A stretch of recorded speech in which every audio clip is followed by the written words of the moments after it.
Archaeologists are thrilled to have dug up a treasure trove of historical relics in a coastal region of Hualien County. This world hides stories in the dust, forgotten blades, ancient coins, and secrets buried under centuries of silence. Today, we peel back the layers of time to uncover the unbelievable. A warrior's sword that gleams like new, Chinese coins where they shouldn't be, a dog buried like royalty, and even a prehistoric massacre more brutal than fiction. From ancient tunnels to ghostly messages carved in stone, saying the inscriptions are up to 2,000 years old and date back to the earliest days of the enigmatic history of runic writing. These are not just artifacts, they're mysteries begging to be solved. So grab your curiosity and a flashlight, because we're diving deep into discoveries that are so strange, they might just change how you see history forever. The warrior's blade that shouldn't exist. Imagine standing alone in a quiet Bavarian field where time moves slowly. The wind brushes through tall grass, and the soil beneath your boots holds stories from millennia ago. Now picture a glint in the dirt, something smooth, something metallic. You dig gently, and what emerges is not a relic of decay but perfection. A bronze sword, massive and gleaming, as if it were crafted only yesterday. That's what archaeologists uncovered in Nordlingen.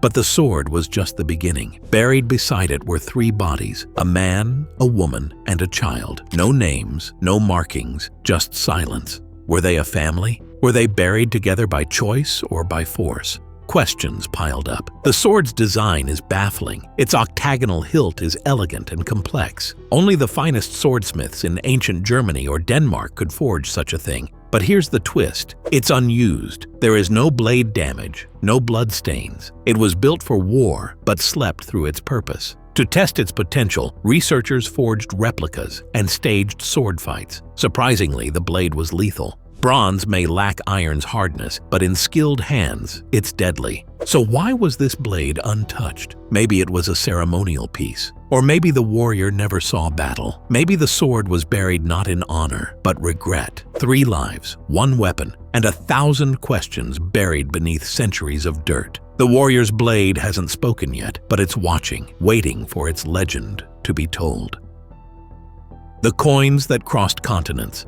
In the soft soil of Britain, far from emperors and dynasties, a farmer's tool struck something strange. Not iron, not stone, but copper, aged with time. It was a coin, small, light, and unmistakably foreign. The markings weren't Roman or Saxon. They were Chinese, Northern Song dynasty, nearly 1,000 years old. That coin, found in Cheshire, raised eyebrows. Then came another, this time in Hampshire. 2 ancient Chinese coins, 2 locations. Both were discovered in medieval contexts. At first, historians suggested Victorian collectors had dropped them. A curious theory, but it didn't hold up. Around each coin were medieval relics, trade weights, Roman debris, and even Chinese pottery, once traded along forgotten paths. The items hinted at something more than coincidence, a connection lost in the folds of time.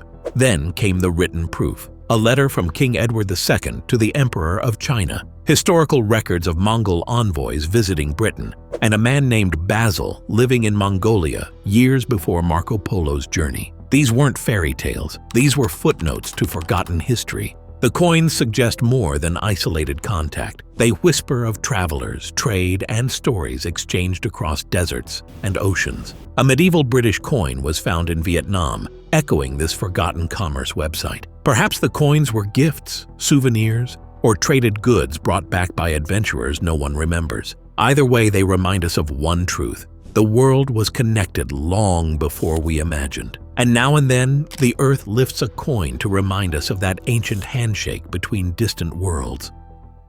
Britain's forgotten cannibal pit, hidden beneath the green hills of Somerset, long before the rise of castles or kings, lies a secret soaked in horror. In the quiet countryside, archaeologists unearthed a pit 49 feet deep, filled not with treasure but terror. More than 3,000 shattered bones lay buried in the soil. Not arranged, not honored, just dumped. Human fragments, men, women, children, broken, butchered, discarded. At first, no one could understand what they were seeing. The pit had been excavated decades ago, then forgotten. But with new technology and modern forensic tools, the true story came into view. and was horrifying. These people hadn't died peacefully. Their skulls were smashed. Their bones showed sharp cuts and deep grooves. Flesh had been stripped with care. The evidence pointed not just to murder, but cannibalism. Cold, intentional, calculated. And this wasn't done in desperation. This wasn't starving survivors in a harsh winter. Cattle bones were found nearby. Food was there, which makes the violence all the more disturbing. Researchers believe it was about power, cruelty, maybe even ritualistic degradation. There were no signs of resistance, no weapons, no escape. The victims were overpowered and destroyed, likely ambushed, likely betrayed. What does this pit say about Bronze Age Britain? That beneath early civilization lurked something savage, something merciless. We may never know who committed the slaughter or why, but we know it was deliberate. For 4,000 years, the earth remained silent. Now, with bones as witnesses, it tells a story no one wants to believe. A nightmare buried in broad daylight. The man who was a bear. In Japan, history once crowned a fossilized skeleton as one of its earliest humans. For decades, school books, museums, and documentaries spoke of the Ushikawa man, an ancient resident thought to date back 20,000 years. But sometimes, science writes the wrong story. Fast forward to now, with sharper tools and better tech, a new team ran tests, DNA, 3D scans, the works. And the shocking result? Ushikawa man wasn't a man at all. It was a prehistoric bear. Yes, after all the excitement, Japan's oldest human bones were just old bear remains. In the 1950s, paleontologists didn't have much experience with bear bones, so they made a call based on gut instinct. There were no x-rays, no gene testing, just a guess, and a wrong one. The mix-up was understandable, but it's still a plot twist worthy of a sitcom. Decades of scientific pride reduced to a case of mistaken identity. Now that the truth is out, Japan's oldest human fossils come from a limestone quarry and date back around 17,000 years. But none of them are as famous or oddly heartwarming as the bear who spent half a century pretending to be one of us. Sometimes, even bones tell lies. Or maybe, they just wait for the right voice to finally tell the truth. Now first, like always, be sure to hit the like button down below. It helps us out tremendously with the reach of this video. Thank you. The loyal dog of the desert. In the arid sands of Saudi Arabia, where water is scarce and survival is a daily struggle, archaeologists uncovered something astonishing. Not gold, not treasure, but a dog. Not just any dog. This was a beloved pet, buried with care beside human remains, its bones quietly waiting for someone to notice. Dating back over 6,000 years, this dog lived in a world without comfort, where life was tough. But somehow, it was cherished. The bones told a story. The dog had arthritis, which would have doomed it in the wild. Yet, it lived long. Someone fed it, protected it, and cared for it. This was no wild beast. It was family. Near the burial, rock carvings showed dogs helping humans hunt. In one scene, 2 dogs chase an ibex. These weren't lazy pets lounging around fires. They were partners, survivors, and warriors of the desert. This discovery rewrites what we know about early human-dog relationships in harsh climates. It proves that companionship didn't start with fluffy beds and squeaky toys. It began with grit, loyalty, and a bond forged in survival. So the next time your dog curls up beside you, remember, it's not just your buddy. It's the heir to a legacy 15,000 years deep, stretching from the sands of Arabia to your living room floor. The asteroid with a date. The sky holds many secrets. Some twinkle, some burn, and some race toward Earth without regard for our calendars. One of them, 2024 YR4, is making headlines not for its beauty, but for its deadly potential. This isn't science fiction. It's an actual asteroid about 200 feet wide, big enough to flatten a city. NASA spotted it and started running the numbers. At first, the odds of impact were low, 1 in 83. Then they ticked up, 1 in 77. Doesn't that sound terrifying? It does. That's roulette odds. Only this time, the prize is extinction. If the asteroid hits, it could land anywhere between South America, the Atlantic, or sub-Saharan Africa. A direct impact would leave a crater. An airburst, like the Tunguska event in 1908, could explode in the sky, destroying everything below without touching the ground. Scientists will have precise data only in 2028, when the asteroid drifts closer, just 5 million miles away. Then, We'll know if it's stony and explosive or iron and unstoppable. For now, we wait. But don't let your imagination rest easy, because if this giant space rock behaves like Tunguska, it'll arrive with the force of 1,500 nuclear bombs. December 22nd, 2032. That's the date. Let's hope it stays on the calendar as just another Thursday. The water tank that found the dead. In the quiet countryside of Ecuador, a farmer waited for water. For years, he'd pleaded for an irrigation tank. Finally, his wish was granted. The land was cleared, the digging began, and the bones came. The crew stopped. Archaeologists arrived.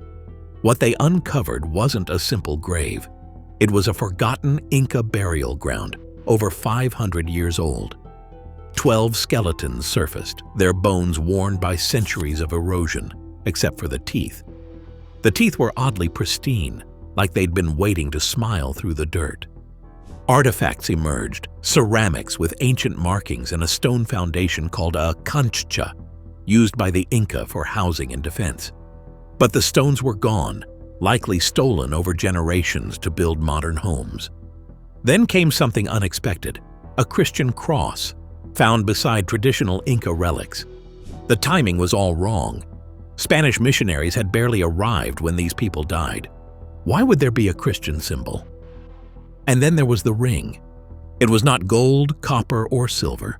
Its material remains a mystery, and scientists are baffled. Was it symbolic, foreign, or simply unknown to us? One farmer just wanted water. Instead, his backyard became a portal to the past, a place where Spanish conquest met indigenous tradition, a graveyard of resistance, secrets, and silent prayers sealed in soil. The Gore Pit of Waterloo. Waterloo, a name etched into history. The place where Napoleon's ambitions met their end in a storm of bullets and blood. Over 66,000 men died, but for decades, only 2 full skeletons were ever found on the battlefield. 2. That mystery haunted historians until now. A group of archaeologists working with veterans through the Waterloo Uncovered organization dug deeper. They didn't find a monument. They found a horror story. A trench packed with amputated limbs, shattered bone, and battlefield debris. A gore pit. Mixed among the human remains were horses, even an ox. The signs were clear. The surgeons saw marks on bones, and emergency amputations were performed in chaos. No time for anesthesia, no time for mercy, just a fight to keep some men breathing. What made it more chilling was the detail. Ammunition satchels were carefully placed between the animal and human remains, as if those digging the graves still held on to some form of dignity in the face of devastation. Historians long thought many bodies were taken and ground into fertilizer, but this mass grave tells another story. Fast burials and desperate attempts to clean up the unthinkable. Waterloo's dead didn't disappear. They were just waiting to be found, still lying beneath the fields where empires clashed and the world changed forever. The turtle that waited 1,000 years. Something unexpected surfaced at the ancient Angkor Temple complex in Cambodia, beneath layers of earth and centuries of silence. It was not a jewel, not gold, but a turtle. Experts confirm that this is at least 1,000 years old. Stone, carved, and ancient, it had been waiting patiently beneath the soil for 1,000 years. The discovery happened in an old reservoir known as a baray, once a key water source and now a quiet archaeological site. The turtle wasn't just a decoration. In Cambodian tradition, turtles symbolize long life and prosperity. Placing one in a temple meant wishing those who entered strength, wisdom, and peace. But that wasn't all. Nearby were 2 massive tridents, sharp, elegant, powerful, and a carved naga, a mythical serpent from Khmer mythology. It seemed like a scene from a lost legend, frozen in time and unearthed piece by piece. These finds are more than relics. They're echoes of a civilization that once flourished with advanced engineering, art, and culture. The Khmer Empire, builders of Angkor Wat, left messages in stone, some of which we understand and many of which we don't. This turtle, this quiet symbol of longevity, may have been forgotten by people, but not by time. Now, returned to the light, it reminds Cambodians of their rich past and enduring spirit. A creature of stone, it is still guarding the temple it once called home. The oldest text message in stone. In the rolling fields of Norway, archaeologists weren't looking for fame. But what they found might just rewrite history. It was a stone slab, rough, weathered, and covered in strange markings. At first glance, it looked like another ancient runestone, but this one was different. It was older. It was much older. Dubbed the Svingerud stone, it dates back to around 50 BC. That makes it the earliest runestone ever found, and it doesn't follow the known runic alphabet. Its symbols twist and turn. Some are familiar and others are alien. It's like finding a diary written in a forgotten dialect, a voice from a world we barely understand. Runestones were the original text messages. Carved with knives and hammers, they were sent through time instead of wires. Most come from the Viking Age, but this one predates the Vikings by centuries. What does it say? No one knows. It might be a name, a prayer, a warning, or even the birth of a written language. What makes it even more special is its location. It wasn't found in a grand hall or palace, but in a quiet burial site. Someone wanted to be remembered. Someone wanted their story etched in stone. And now, 2,000 years later, that message, still unread, has finally been received. The question is, can we learn to understand it before time buries it once again? The earth never forgets. From silent swords to whispering stones, every artifact we uncovered today was a voice from the past, calling out to be heard. These discoveries don't just teach us history. They remind us that the world is layered with stories hidden beneath our feet, waiting for the right hands to find them. So pause next time you pass a field, rock, or ruin. Listen, you never know what secrets lie just beneath the surface. Thanks for watching, and if you love mysteries carved in time, stick around. There's always more waiting to be uncovered.